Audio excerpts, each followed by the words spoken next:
சொல்ல அம்மா நானுங்க இப்படி நிமிடம் வந்து செயின் எடுத்துன்னு போயிட்டேன். அம்மான்னு கூப்பிட்டான் என்ன. நானே பேருக்கு இப்படி குப்பையை அள்ளி அப்படி போட்டுட்டு திருப்பி அள்ளுறேன். அம்மான்னா இப்படி நிமிந்தேன், அப்படியே கழுத்துல கை வச்சு எடுத்துன்னு போயிட்டேன். 6 மணி, கரெக்டா 6 மணி. ஆமா, நான் 5:30க்கு தான் வந்து கடை திறப்பேன். டெய்லி 5:30க்கு வந்து கடை திறப்பேன். ஒரு நாளைக்கு என்னைக்கா சீக்கிரமா எங்கன்னா போனேன்னா 5 மணிக்கே வந்து கடை திறப்பேன். நான் ஒண்டிதான் செஞ்சுட்டு இருப்பேன். இதுவரையிலும் எதுவும் நடக்கலை. இன்னைக்குதான் நான் மட்டும்தான், நானும் எங்க அக்கா இன்னொரு அக்கா 3 பேரும் சேர்ந்து நாட்டம் தம்பி சமையலுக்கு வேலைக்கு வச்சிருப்பேன். பசங்கள்லாம் நான் எதுவும் பார்க்கலப்பா. வண்டியில வந்தானுங்க, வெள்ளை சொக்கா போட்டுருங்க, பின்னாடி கருப்பு கலர் பேக் மாட்டிருந்தானுங்க.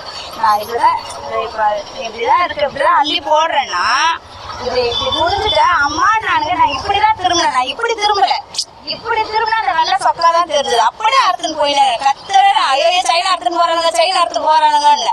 அவ்வளவு தூரம் வரல ஓடனேன்.